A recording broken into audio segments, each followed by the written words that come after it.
Hello दोस्तों, स्वागत है आप सभी का एक बार फिर से मेरे YouTube चैनल पर। दोस्तों, आज का टॉपिक हमारे लिए बहुत ही अहम होने वाला है, क्योंकि आज जिस चैप्टर पर हम बात करने वाले हैं, इस चैप्टर में से आप सभी को, आप चाहे कोई भी एग्ज़ाम दे रहे हैं, उसमें आपको इसी चैप्टर में से बहुत सारे क्वेश्चन हैं जो कि देखने को मिल जाते हैं।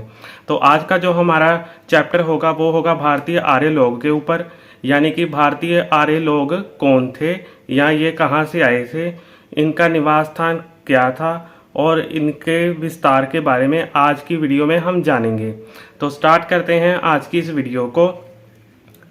आर्य लगभग 1500 ईस्वी पूर्व मध्य एशिया अफगानिस्तान के मार्ग से भारत आए थे। आर्यों की गणना संसार की सबसे सभ्य जाति में की जाती है। आर्य शब्द का अर्थ है श्रेष्ठ। आर्य लंबे कद के होते थे, गोरे रंग के होते थे, पुष्ट शरीर वाले और बहुत वीर होते थे। हजारों वर्ष पूर्व वह अपना निवास स्थान छोड़कर संसार के अलग अलग देशों में चले गए थे। उन्होंने इन देशों की सभ्यता तथा संस्कृति को बहुत प्रभावित किया। आगे हम जानेंगे दोस्तों आर्यों के मूल निवास स्थान के बारे में। आर्यों का मूल निवास स्थान कौन सा था, इस संबंध में इतिहासकारों में बहुत मतभेद हैं। इस संबंध में बाल गंगाधर तिलक के अनुसार आर्य भारत में 6000 ईस्वी पूर्व में आए। वहीं जैकोबी के अनुसार आर्य भारत में 2500 ईस्वी पूर्व में आए। इसी प्रकार मैक्स मूलर के अनुसार आर्य भारत में 1200 ईस्वी पूर्व से लेकर 1000 ईस्वी पूर्व के मध्य आए।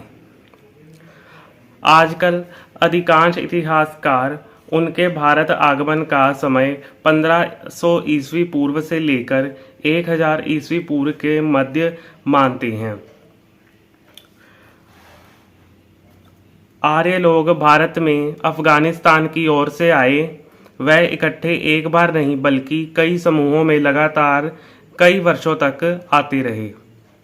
यहाँ आकर उन्हें द्रविड़, दस्यु और पनी नामक कबीलों से युद्ध करना पड़ा। आगे हम जानेंगे दोस्तों आर्यों का भारत में विस्तार के बारे में, यानी कि आर्य का जो विस्तार था कहाँ कहाँ तक हुआ था। जानते हैं आर्य आरंभ में सप्त सिंधु नामक प्रदेश में बसे थे। इस प्रदेश में जो 7 नदियां बहती थी उनके नाम थे सतलुज, ब्यास, रावी, चिनाब, झेलम, सिंधु तथा सरस्वती। क्योंकि आर्यों ने इस प्रदेश में रंगवेद की रचना की थी, इसलिए उन्होंने इस प्रदेश का नाम ब्रह्मावर्त रख दिया। जनसंख्या के बढ़ने के कारण आर्यों ने बड़ी तीव्रता से गंगा की ओर बढ़ना शुरू कर दिया। आर्यों ने इस प्रदेश का नाम आर्यावर्त रखा। उत्तर वैदिक काल में आर्यों का प्रसार हिमालय पर्वत से लेकर नर्मदा नदी तक और सिंधु नदी से लेकर बंगाल तक समस्त उत्तरी भारत में हो गया था।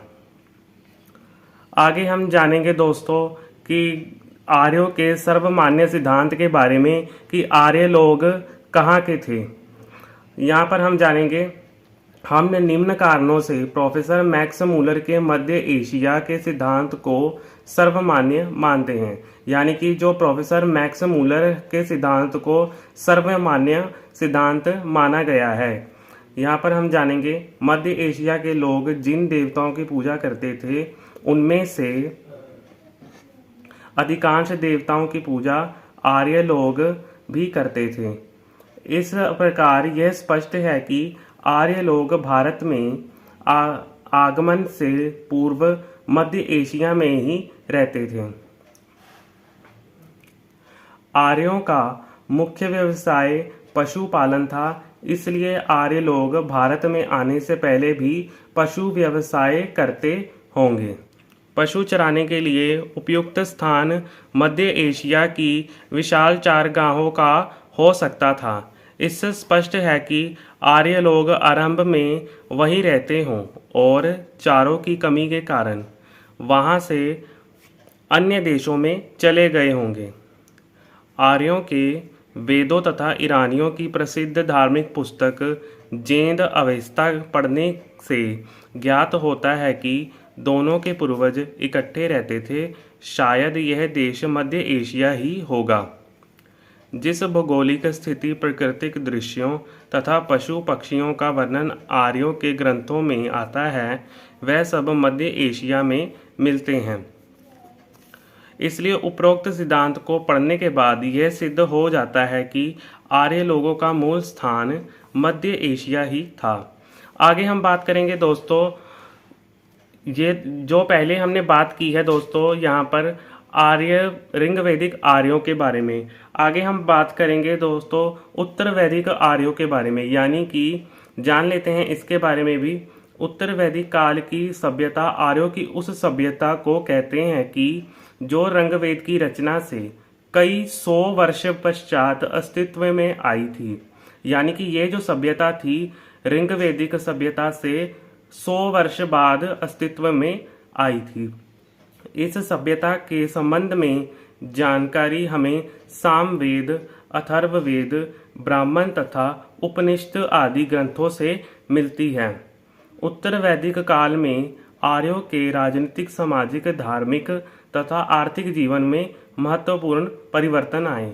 तो दोस्तों इसी के साथ आज की हमारी वीडियो यहीं पर समाप्त होती है। इसी के साथ दोस्तों आगे की वीडियो यानी कि इसी चैप्टर में से भाग 2 में हम जानेंगे ऋग्वैदिक आर्यों के राजनीतिक जीवन के बारे में और उत्तर वैदिक आर्यों के राजनीतिक जीवन के बारे में। तो अगर वीडियो पसंद आई तो लाइक कीजिए, कमेंट कीजिए और सब्सक्राइब कीजिए। इसी के साथ दीजिए मुझे इजाज़त। धन्यवाद।